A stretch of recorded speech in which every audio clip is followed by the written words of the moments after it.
क्षेत्र के ग्राम सभा भईपुर में मौका पर मौजूद हैं। ये हमारे ग्राम सभा के प्रधान जी हैं।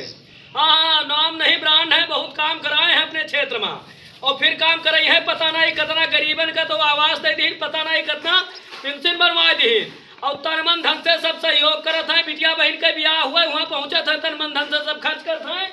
बाकी प्रधान जी का कि लहर नाई ललकार है और पूरे भईपुर में बहार है। तो हमारा कहना है प्रधान जी के लिए, तो हमारा कहना प्रधान जी हमारे कह रहे हैं कि अचरा के छाऊ तानी हमरऊ पे बनाए रहा और अपने प्रधान के ऊपर कृपा बरसाए रहा और माई अब की प्रधानिया देती जीताए हो, बड़ा उपकार हो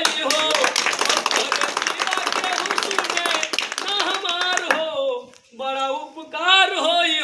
तो प्रधान जी हमरे कहा था कि सबका साथ सबका विकास और जो सब RCC करवाए दिन भी देखा है मौजा घूम के। तो प्रधान ऐसे चाहिए।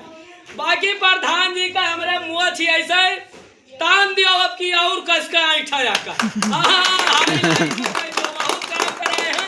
ऐसा प्रधान चाहिए, कुछ ठान लियो तो जुड़ते पहुंचत है, तन मन धन से सहयोग करत है। हाँ, सबका साथ सबका विकास। और ग्राम सभा भईपुर की समस्त जनता जनार्दन से हमार भी अपील है कि हमारे पाड़े जी का दो पाड़े हैं, लेकिन मेन पाड़े है इनका जिताओ। बाकी सूरत वाले जुलवा ग्राम पंचायत जुलवा या भैया हमारे पाड़े जी, तो इन्हों समर्थन करो भैया। फिर आवाज है प्रधान जी के घरे। हाँ प्रधान जी, बाकी प्रधान जी